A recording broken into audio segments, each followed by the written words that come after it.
Tonight on The Breakdown, Super Rugby is back, Aotearoa style. The team climbs into the first weekend of rugby since lockdown has lifted. Steve Lancaster, head of community rugby, joins the team as we get ready to bust out our club jerseys, and Mark Robinson touches base after the highly anticipated meeting of the top brass.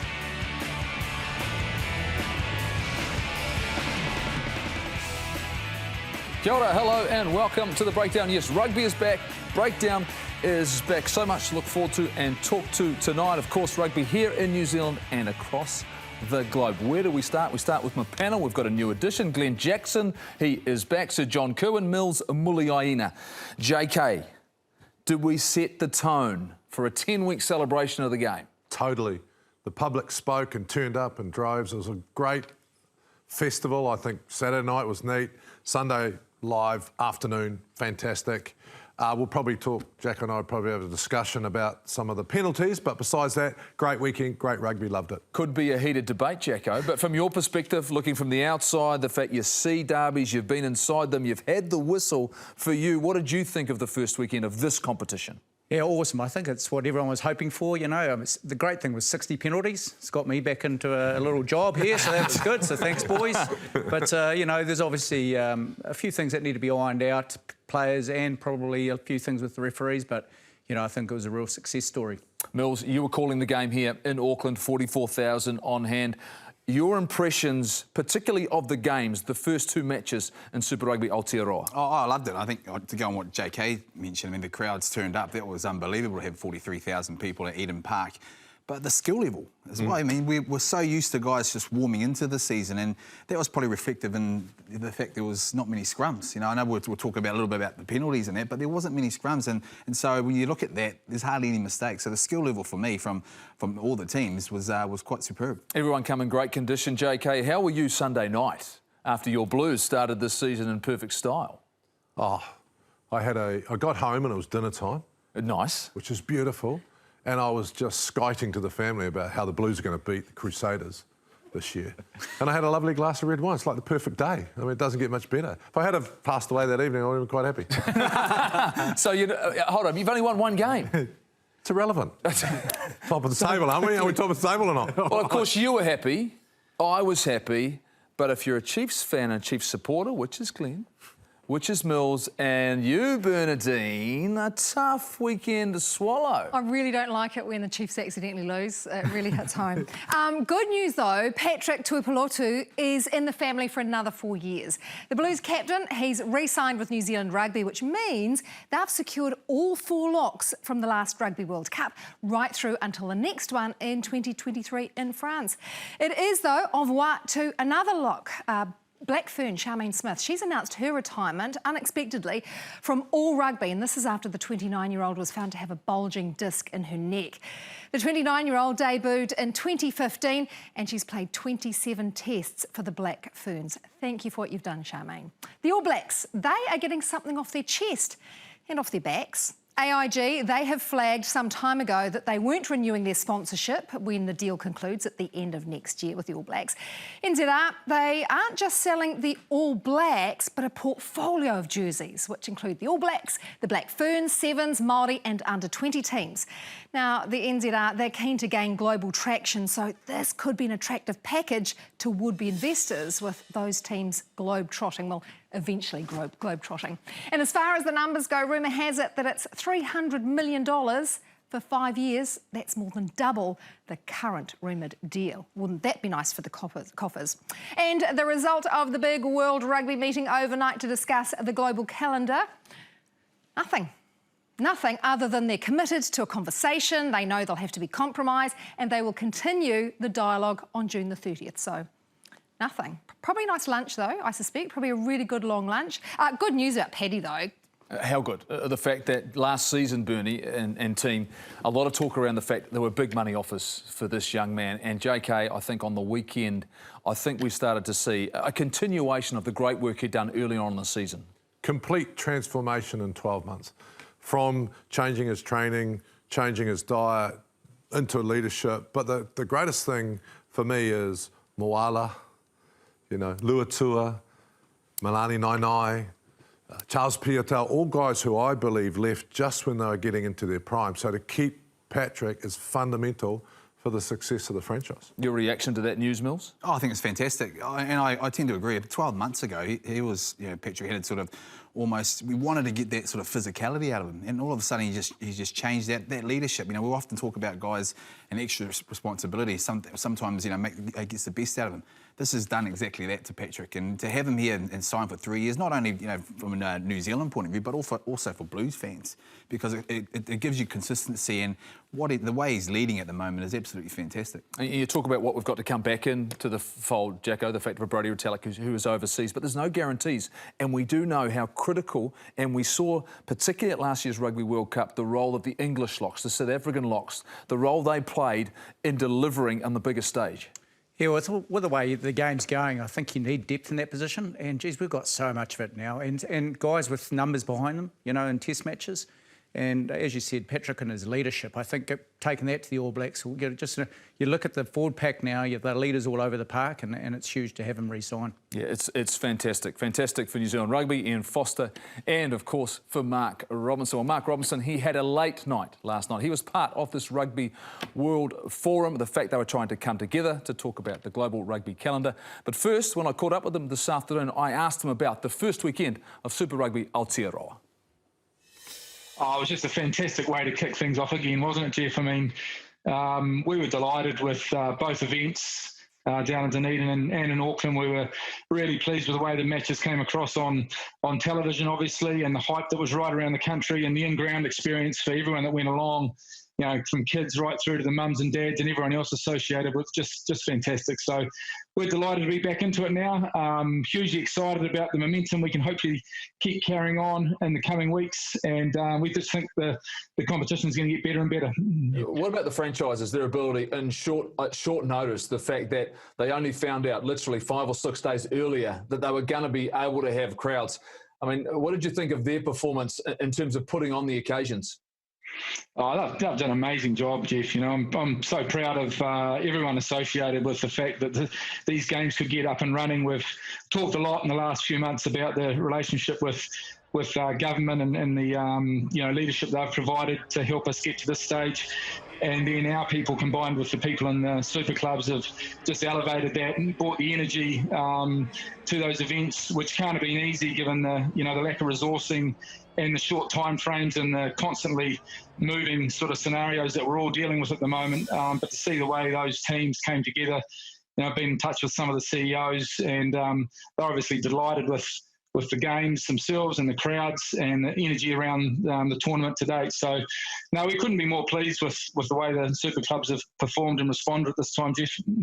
That's what's happened at home. Well, of course, last night it was a late night for you. There was a global rugby forum where a lot of people came together to talk about this calendar, this global calendar, which has been on the forefront of everyone's mind in recent times. What was the outcome of that meeting?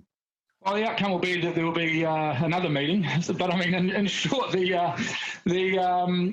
I guess there's very strong alignment in the movement of July to October between World Rugby, national unions, so SANS, ourselves and our Six Nations counterparts, and the players for a move of that timeline.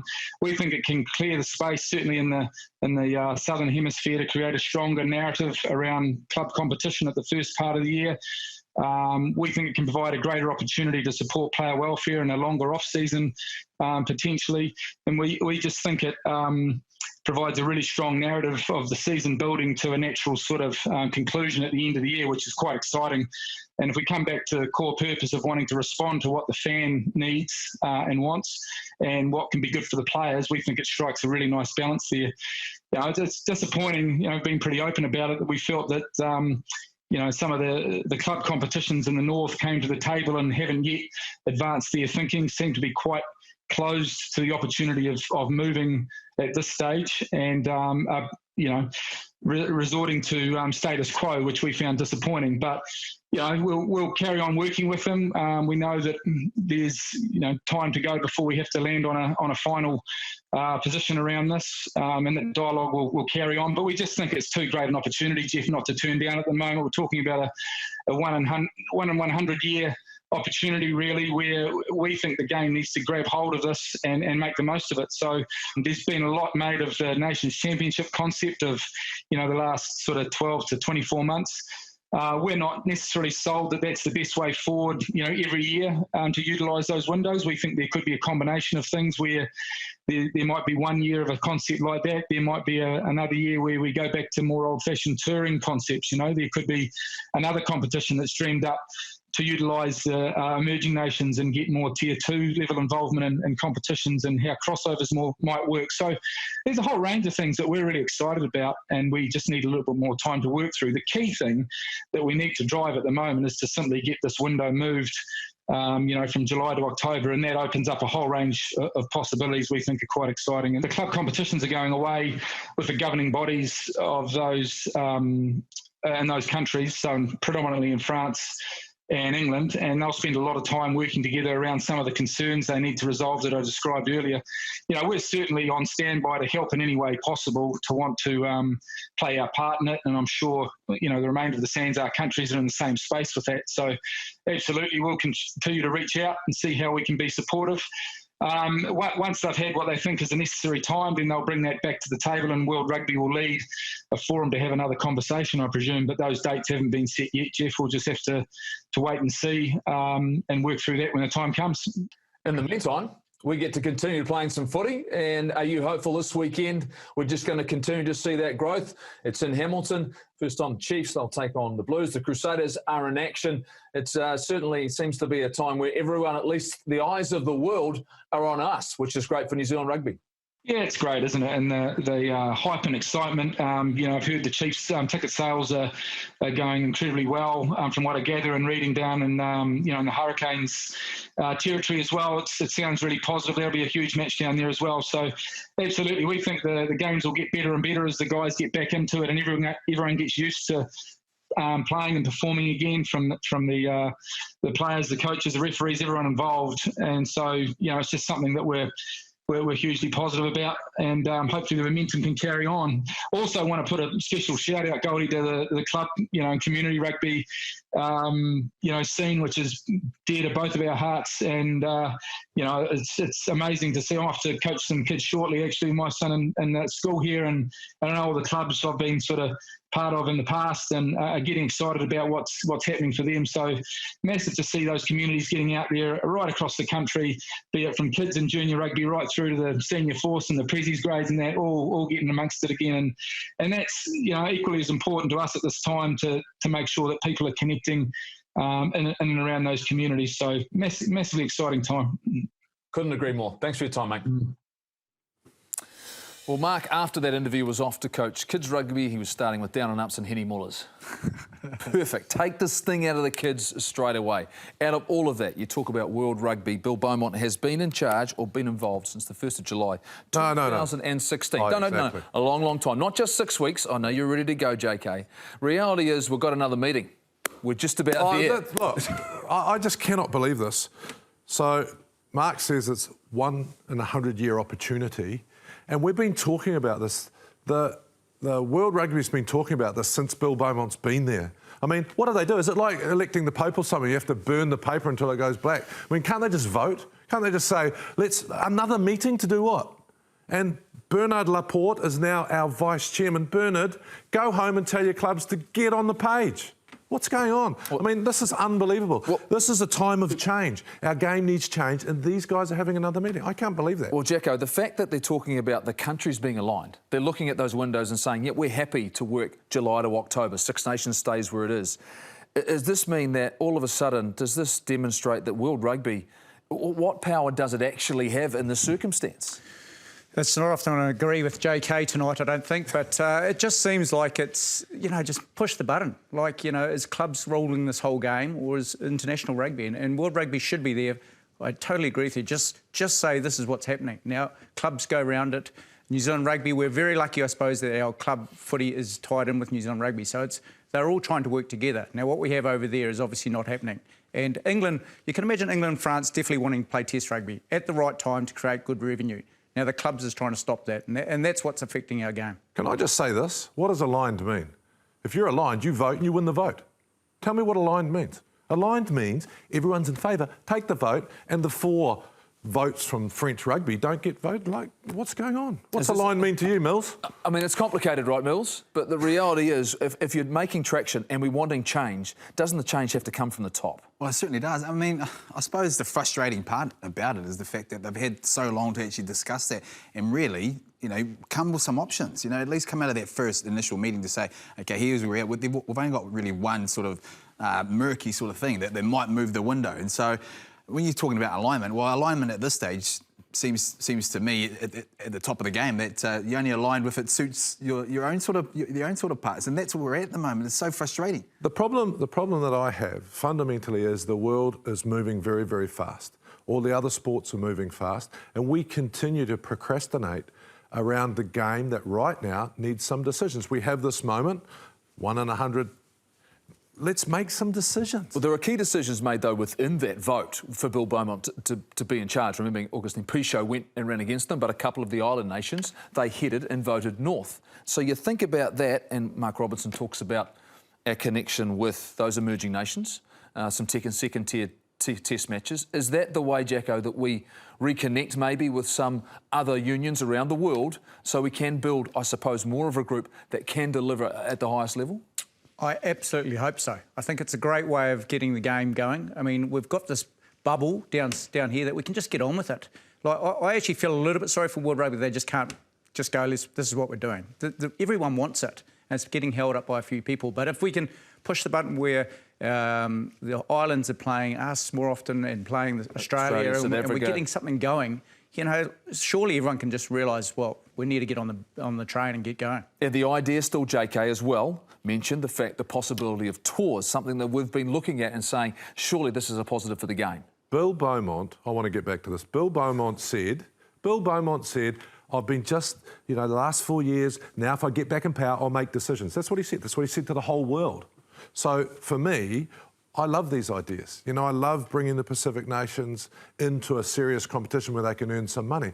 But are they going to make a decision, or are they going to kick the can down the road another 6 weeks until actually we go back to normal? Mills, is there any way you could see us and the Pacific nations, Japan, going out on our own and establishing that window and going, you know what, at some point you have to come with us, you have to find a way. We align our competitions, what's happening in Japan, where we sit with Argentina and Australia. Is that a possibility? Oh, yeah, and you've got to have the guts and the courage to do it. I suppose that's where you've got to come back to. Okay, when you talk about, Jacko's mentioned it before, the fact that, you know, you feel sorry for World Rugby and there's a couple of other things that are holding them back. Well, why are we letting that hold us back? You know, so when you look at us, we've got to have the courage to say, does it all align? We've started, we've gone, so this is now a chance for us to maybe look into sort of those options. Do we go to Japan? Do we look into Australia and make sure that's sort of all aligned, JK? Well, I think our biggest issue a little bit around the islands, even South Africa now, is the players are owned by the French and English clubs.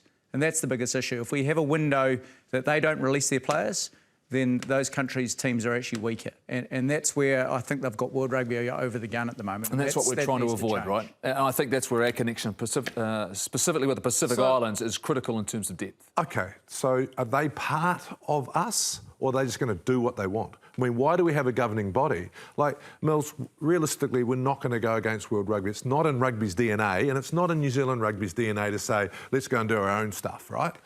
So why are these French clubs who are taking all these young island players and taking them over there and giving them pay, so good on them, and not releasing them, why are we actually saying to them, actually, fellas, get in the tent? You can't tell me that they are stopping World Rugby decisions for the great of the game. That's Bernard Laporte needs to sort his own house out if he's vice chairman now, surely. Statement made. And hopefully it has been taken on board. Of course, plenty of attention has come through what is happening here in New Zealand, whether it be on the field, in the stands, but as always, Bernie, it happens on social media as well. Absolutely. Well, we are actually walking the walk, aren't we? World Rugby's talking the talk, a lot of that at the moment. We love a good play of the day, but what about a quote of the day? This absolutely sums up Warren Gatland after the Chiefs accidentally lost to the Highlanders on the weekend. I'm not happy we lost the game. I don't care whether he's my son or not. Ooh, so next family dinner could be a little bit awkward, especially since Bryn wasn't named in the initial match day team. He was a late injury replacement. Everyone, it seems, they were backing a team over the weekend, and even our top-tier politicians flew their colours to the mast. No, not red this time. Our PM, she's a Chiefs girl, and who can blame her, really? Minister of Sport Grant Robertson, he had his Highlanders scarf on, and won't he be stoked that he supports them? A reaction in the Northern Hemisphere to our competition kick-off, green-eyed, no doubt. Former English winger Ugo Monya thinks we've adopted their boring style of droppies. I don't think they were boring, apart from the losing bit. In return, he wants our PM. Nick Evans and Fitzy. Well, Nick Evans has summed things up perfectly in his tweet. 1 million penalties, but Super Rugby Aotearoa never fails to deliver the drama. What a finish. And Fitzy, social media with a big old congratulations. And proving that New Zealand's love affair with rugby is as strong as ever, listen to these numbers. The average crowd attendance was up nearly 145%. The average TV viewership up 91.5%. And the total engagement across Super Rugby social platforms, 178% up. That is incredible. It was incredible to be part of the weekend. I was lucky enough to work one game, spectate at the other, and I sat at Eden Park and I felt like I was at a Rugby World Cup final. It really was epic, and I know the 40-odd thousand others who were there would totally agree. Welcome to Eden Park, sold out crowd today. This is the party for New Zealand Sanctuary Aotearoa. Oh, it's awesome. We've been waiting for this for a long time. And it just had to watch replay after replay. Just really looking forward to them kicking off and finally seeing live rugby again. As soon as it got announced, we decided to come out. Just been here today, being able to get out, you know, we're at level 1, just been amongst it all. Train ride. Doesn't matter what the result is, it's just awesome that here we are again. We've done the work, we get to reap the rewards. Just look at the crowd, it's amazing. Long may it last. Welcome back, everyone. General admission. It's so nice to be around people. That's what's important to me, human connection. There's only so much that Zoom or meetings can do. It's the people that count. That's why we're all excited to be here. Kia ora everyone, great to have your company. Eden Park is back in business, a capacity crowd of 43,000. Can we just take a moment to appreciate this crowd? When you look around right now, this must give you some goosebumps.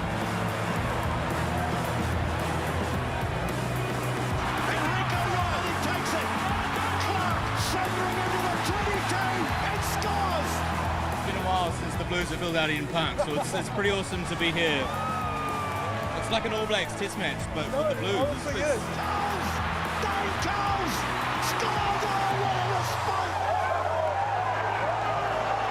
I really feared for New Zealand rugby, but to see the Canes finally back here, day rugby, you just had to be here. I'm glad that everyone could turn out today to support the new New Zealand. Now the chance for the Blues, inside pass to Talia, and on again, and this time it's TJ Fayoni. Oh, it's absolutely awesome, isn't it?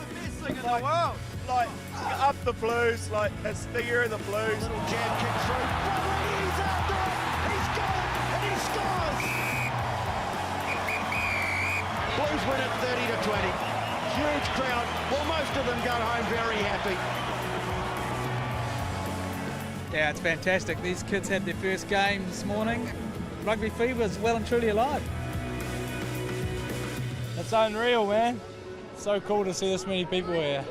It's pretty cool to have the atmosphere here and everyone on the field. Made the occasion pretty special. I know we've been working hard and obviously all of New Zealand has as well. Oh, the crowd has been superb. It's been absolutely superb. Now with Beauden, we're all on. Bloody how good. Absolutely how good, guys. How good, absolutely how good. What great occasions. We've talked about that, but you think about some of the initiatives, the fact getting fans on the field again. It's something as simple as that, Jacko. How much that can mean to the players, how much that means to the fans. Do you think that's something that should continue for a long time?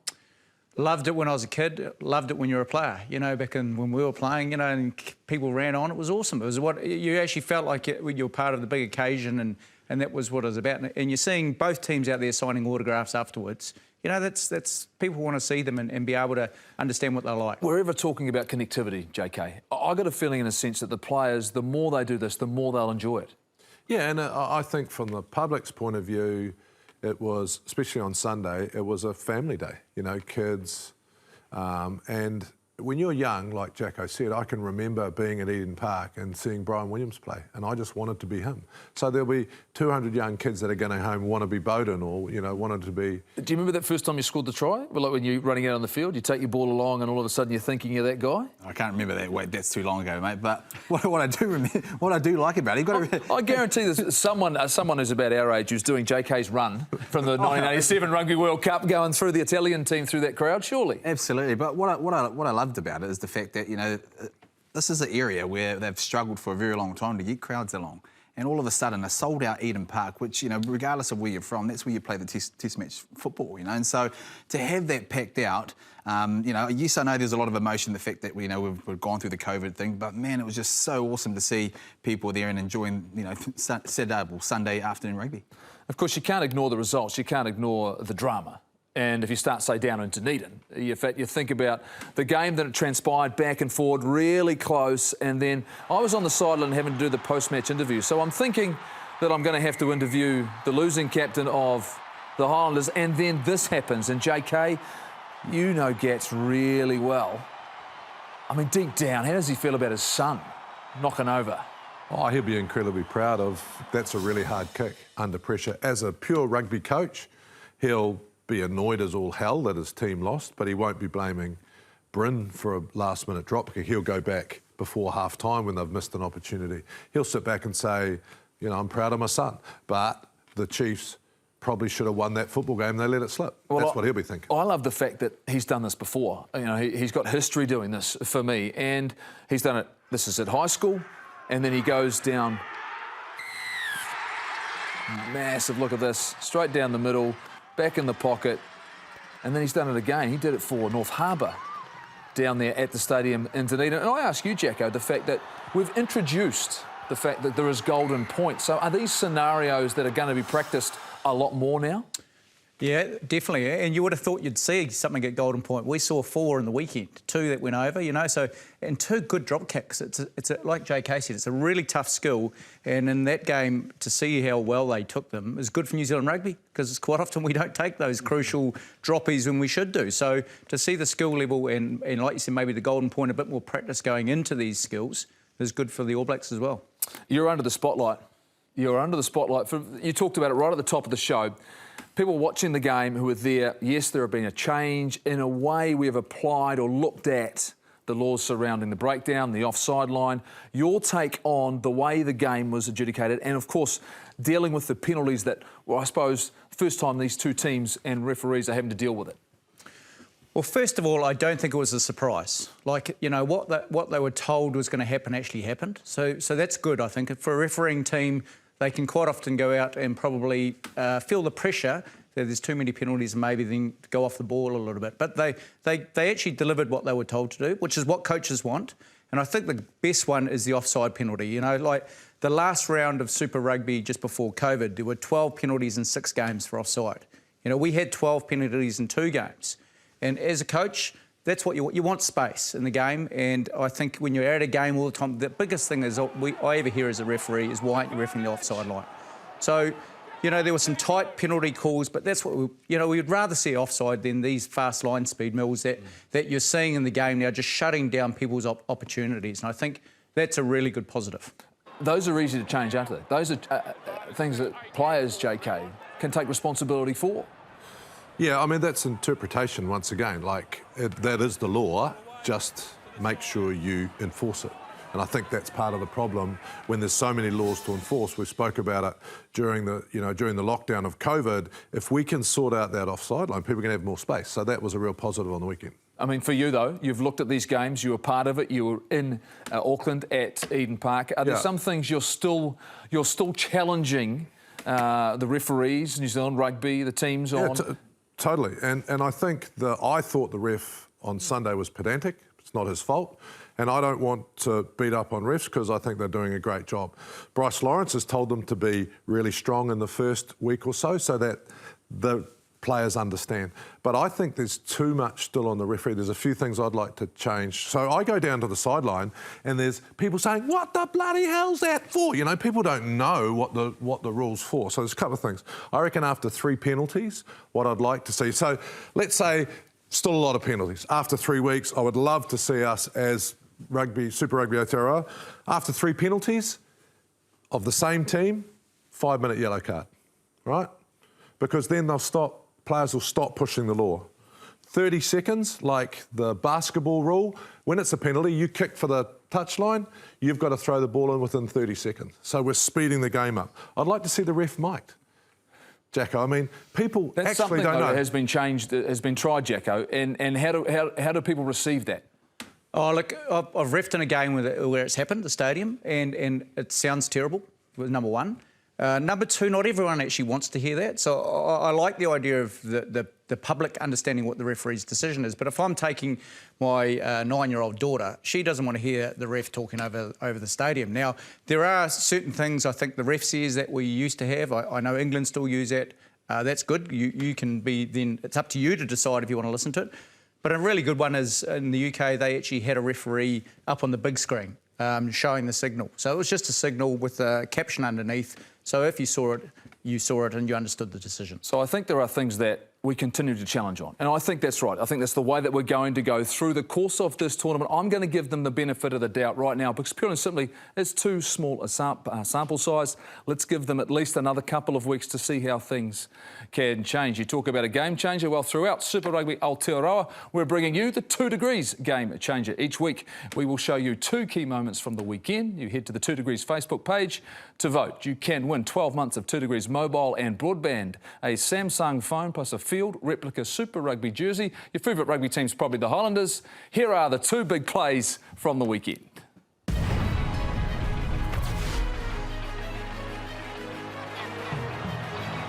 are they going to try and drop goal? Mitch Hunt. No, in fact it's Gatland. Oh, there you go. What have you just done to that?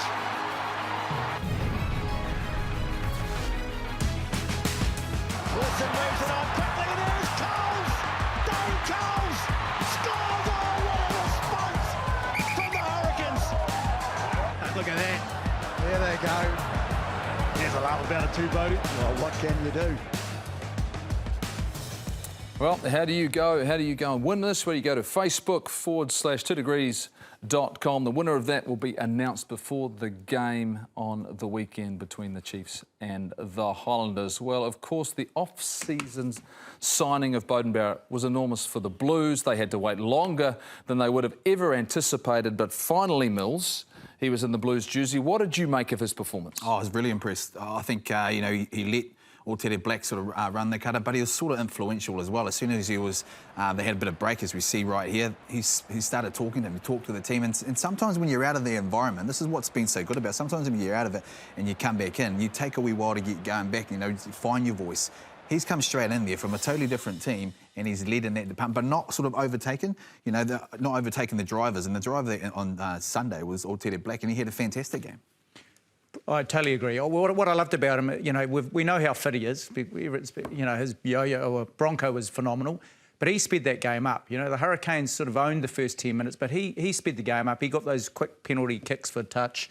He did everything, I thought. He was brilliant. I love the fact he didn't have to shine for that team to win. All the expectation going in, and the fact I think he maybe got to play fullback, took a little bit of attention and pressure off him. He was able to go out there and play some funny moments in the game. One of these I picked up was the fact that on Channel 50 here at Sky, you had the opportunity to follow Beauden Barrett through his game, and he was so connected to the players. Look at the two-step between him and Rieko Ioane.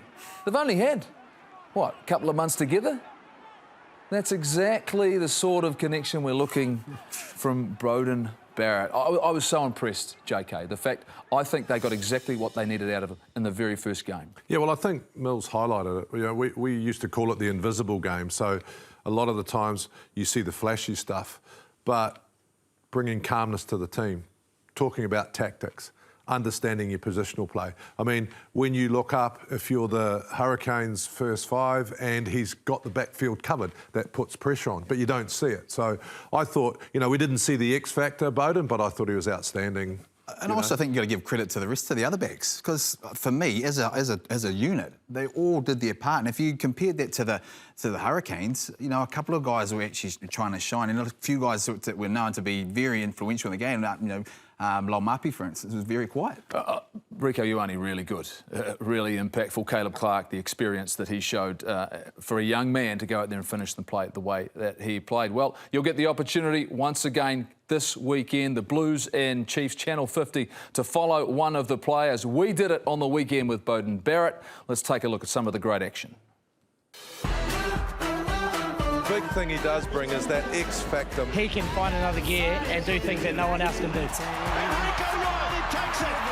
Clark shouldering into the 22 and scores. Now the chance for the Blues. Inside pass to Talia.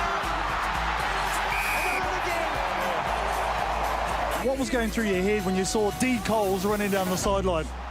This is the moment that he wanted, eh? There's Coles. Dave Coles scores. Oh, what a response. Look at that. There they go. Yeah, it was good to play against my old mate. My eyes bloody lit up when I seen him. He was covering defender, mate. My back felt his shoulder somewhere over there towards the end of the game. I don't know where it came from, but I have to look at the tape. He won the battle, but you won the warmer, mate. Yeah, that's the main thing, eh? Oh, it was good to get a try, but he got the treats, mate. But yeah, good to see Baz playing rugby in New Zealand again.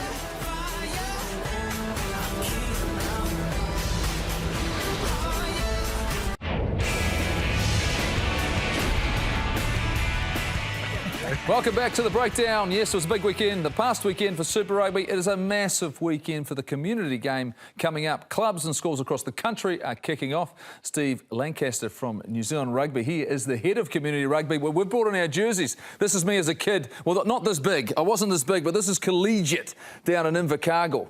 What do you suburbs here, mate. Suburbs here. You've got so many club jerseys, you wouldn't know which to pick. How do you play for? Oh, that's Marist. Lancs Marist. Yep. Tapoon under-13s and Golden Oldies. And Golden Oldies. And JK, what's up with you? Well, Lanks brought the jersey, but I thought I'd sing the Marist song. Marist is on the move, my boys, Marist is on the move. Because in the colour of red and blue we're setting out, and what we'll do is win the Gala Shield for you, because Marist is on the move. That's it. Yeah, well done. Yeah. That's what happens. If you forget things in the show, you have to sing. We're going to remember to make sure we bring everything. Lanks, you were good. We've got smart thinking. Look, it's a massive weekend. I mean, how excited are you, the fact in your role, to see community rugby get up and running? Oh, incredibly excited. I mean, a month ago, we didn't think we'd be playing club rugby certainly this soon, and possibly not at all this season. So the fact that from this weekend, club and school rugby can kick off across the country, we're delighted. Yeah, I've always said for me that rugby is a lifestyle. Right? If you play for a club and you go on your OE to London and you go down to a local club, you'll have a job, a flat and friends in 2 days. So, I mean, some of my greatest memories were from Marist, you know. I just had a fantastic time. I've still got great mates and I just love club football. Lanks, there are some significant challenges though. But in saying that, there are a lot of positives in and around the game. And New Zealand Rugby this year, there's a lot of new initiatives to, I suppose, keep growing the sport. Yeah, look, the reality is that the society we live in is changing. Kids aren't naturally introduced to rugby to the same extent that they were when we were growing up. You know, there's less males in the teaching profession, certainly in primary schools, and so there's, you know, it's not a natural sport for kids to be introduced to. So we have to ensure that we continue to keep the game relevant, that kids are introduced to the game, that they enjoy it, and that they want to play it. What is our interest levels at the moment? Because I know, you know, given that we've been away for such a long time, what's the interest level in terms of the school stuff coming through? Yeah, really high. I mean, we see a lot around first 15 rugby, and that obviously has a really high profile and gets a lot of coverage. But look, school numbers are actually looking really good this year, and in fact, we're hearing in some provinces that numbers are up on last year, and so we wouldn't have probably picked that again a few weeks ago. But high levels of interest, and it seems that kids are really looking forward to getting back into it. Have you had to make changes though in the way that you are trying to keep players in the game? The fact, how do you grow that level? Where have the advancements been? Where's the growth been? And where do you see some of the biggest challenges right now? Yeah, well, the biggest challenge in a nutshell is to keep the game relevant, right? So we need to move on from, you know, trying to figure out how to keep people wanting what we've always offered them and figure out what the game needs to look like and how we need to deliver it for people to want to be a part of it. And really for us, that's about ensuring that the game is fun to play and that it's easy to play. You know, anything these days that's difficult or hard work, it's probably got a limited lifespan, and so we've just got to make sure that the game's accessible and fun. And how easy is it for you to get that sort of cut through in the clubs? Yeah, look, it's to be fair, it's pretty good. We've got a good relationship with our provincial unions, and they work through the club network. There's over 450 clubs throughout the country. Some of them are in great hearts, some of them are struggling a little bit, but there's some great initiatives this year. This is the first weekend actually of Game On, which is a new initiative that says if you haven't got 15 players aside, you can still have a game. We've introduced a new initiative this year, an under 85 kilogram national club cup, so players can wear their club colours and win a national championship. Does that rule all of us out? Yeah. Jacko? After COVID it did. I was probably all right beforehand. No good now. Oh, I mean, you're in the heart of rugby in the Bay of Plenty. I mean, when you think about the clubs and the good heart that is in, are you encouraged by where rugby is in that region? Junior rugby, very encouraged. Huge numbers in like our club at the moment. The big concern I suppose we have in anywhere is getting that junior into the senior level, and then obviously missing half the season in terms of bar takings, how the clubs are running must be a huge concern, I suppose, for clubs, and where does New Zealand sort of sit with that? Yeah, well, I'd just like to jump in there, actually. You probably can't answer this, but what I think's ruined or made it more difficult for club rugby is the academies at the provincial level. I think that you still should have to go through your club to be selected higher. What happens to a lot of kids at the end of first 15, there's only 30 spots in the academy for your local union, and there's 100 kids that want to play, and they can't see a pathway, whereas the late developer now is staying out of the game. It still should be a pathway to the top where the guy sitting next to you is a lawyer. You might have aspirations to be a professional, then like in my change room, lawyer, truck driver, and you can still have the professional, but club rugby still should be a pathway, I believe, to the top. Yeah. And that's what we need to take away, the academies. And at schools. I don't believe in them in schools either. Yeah, and there's no doubt, we've talked about the amateur game a lot, thanks to the fact that where they're going to head in the future. If you're looking at your vision for the fact that what's important over the next, not just this season, but going forward, what would you say to the clubs, the parents, the coaches out there, I suppose, to get what JK is talking about, where the club environment is really, really important to everybody? Yeah. So I think JK's point's a really good one. The pathway to elite rugby is really vexing. But to Jacko's point, the junior numbers are actually the heart of club rugby now. We've over 80,000 junior registered players last year, and we're tracking pretty well to be at a similar level this year. The key thing is that make sure that your club is a place that families want to be, that it's the hub of a community. As I said before, we've got hundreds of clubs throughout New Zealand. They are the lifeblood of our communities, and we need to just ensure, as the custodians of our clubs, of our game, that our clubs continue to be places that people want to walk through the front doors of and spend time in. You have to innovate, though, and have you introduced, you've talked about the under-85s, but for the 8, 9, 10, 11, 12, 13-year-olds, the fact that players that are new to rugby, they don't necessarily have to go straight into the contact sport, do they?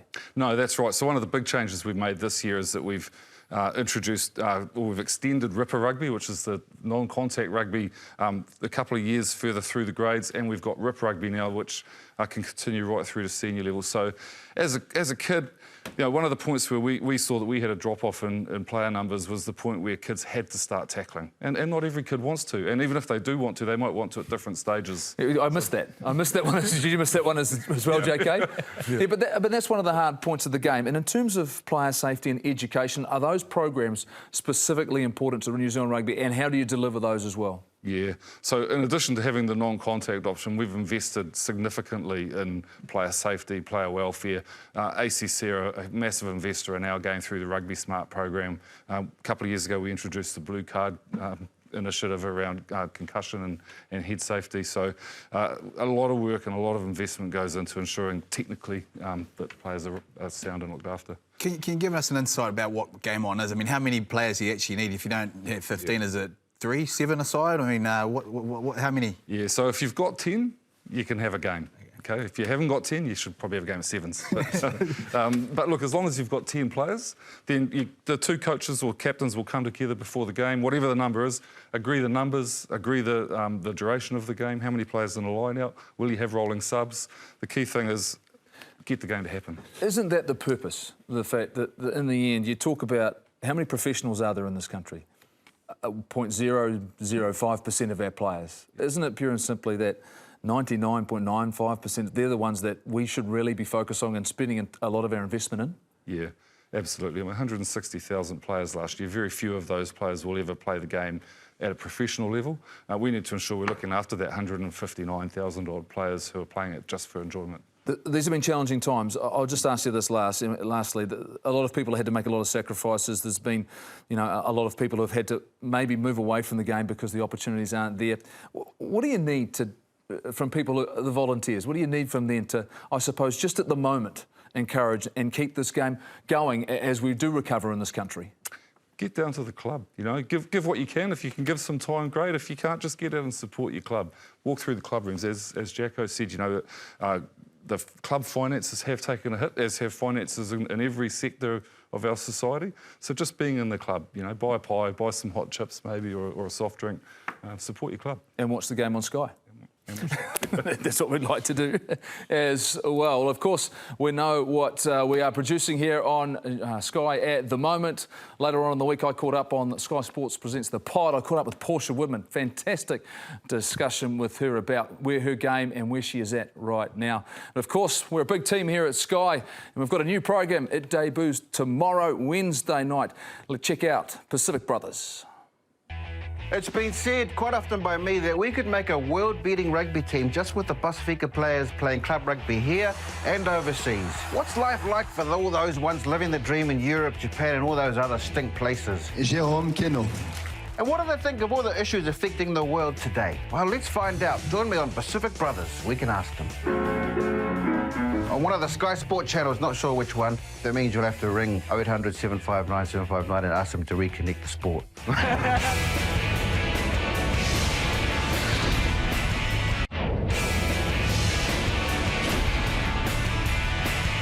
Welcome back to The Breakdown. Yes, we just had a chat about the community game. Steve Lancaster was here from New Zealand Rugby. JK brought up a point about the fact how he'd like to see some changes in and around club rugby. I'm going to suggest this to you guys. What in our game in New Zealand right now, what is the role of our provincial union? For you, Mills? Oh, the role for them is to develop the development coming through the grades and actually inspiring youngsters to actually want to go to that professional level. It's that in between amateur and professional. So that to me is really what their role, isn't it? Oh, I look at it, JK, I think it should be everything down from professional rugby. Nothing up. Nothing up. The fact that you have professional outfits, we have professional teams, we've got a New Zealand Rugby Union which is developing players at the highest level. I'm suggesting the fact that the focus should be on clubs, schools, meaningful competitions, referees and supporting them to do the very best that they can possibly do.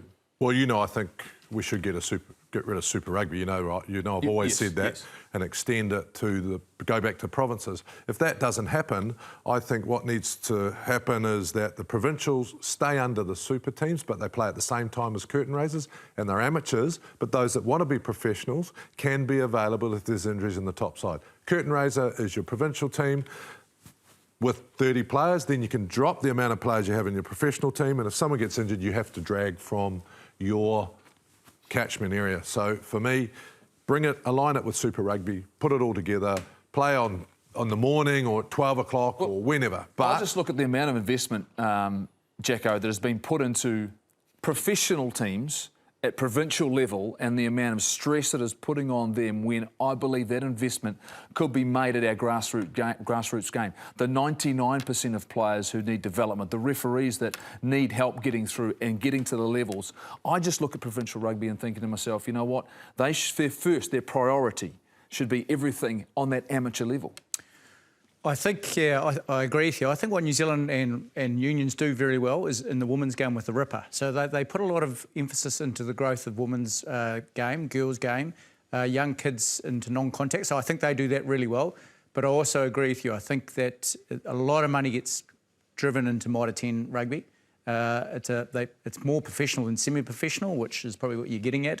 And so then the real missing one is the club that is missing. And I'm not saying that they don't have a representative side, but if I was to look around the country and I look at the provincial teams, say in our premiership and championship, do you believe those teams, Mills, are reflective of the players that are born and bred in their region? No, not well, to a certain extent, but there's a lot of movement, and that's probably similar to our club game as well. Guys are moving around different sort of clubs, whereas when we were coming through, everything was based on the union that you actually played for, and you wanted to come through there.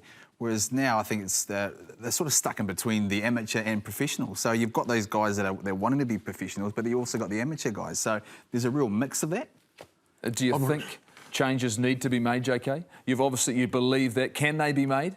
And is it very similar in some ways to what World Rugby are dealing with, that someone's going to have to make a sacrifice? By the provinces trying to be professional, they're a massive financial drain on the New Zealand Rugby Union. I will say one thing. Any of them profitable? School rugby, Bay of Plenty is a good example. Good rugby players probably go to an Auckland school. Now, what we saw, the Bay under 90s got canned, but we saw a lot of Bay boys come back and go into the Bay of Plenty. Now, that makes it pretty tough. If you haven't got a good rugby school in your province, it makes it pretty tough to keep those guys, because rugby has been pretty much ruled at schoolboy level at that age group. Well, we've got to stop that. We've got to stop that. Well, it should not be allowed. It's discussions, I think if we can get players committed to their provincial unions, of the fact that it's not for financial gain that they are shifting, and it's not financial gain that we're seeing on the weekend in some results in some games, and we're seeing schoolboy rugby kicking off as well this weekend. Yeah, it's absolutely brilliant, isn't it? Welcome back to First 15 Rugby. This Saturday, our future All Blacks, they're back on the paddock. St Andrews is hosting St Bede's. That match here, Sky Sport 2:35 on Saturday. Then Super Rugby Aotearoa, round 2, roars into life Saturday night on the Tron, the Chiefs and the Blues from 6:30, Sky Sport 1. And the Crusaders, they're going to make their first appearance in this new competition on Sunday in the capital. Coverage from 3 p.m. And we have 3 double passes to give away to the Chiefs and the Blues game. You've just got to hit us up on the email, nice and easy. In fact, I think we should make them work for it. Those tickets could be yours. Email us. You were nervous coming in because I was supposed to throw you this jersey. Oh, don't Bernie, show me how's your ankle hand? biter. That's my best pass. Hurricanes and the Crusaders coming up this weekend. Thanks, JK. Jacko, good to see you. Mills, Steve Lancaster, Bernie. Make sure this weekend, check it out, Hurricanes Crusaders.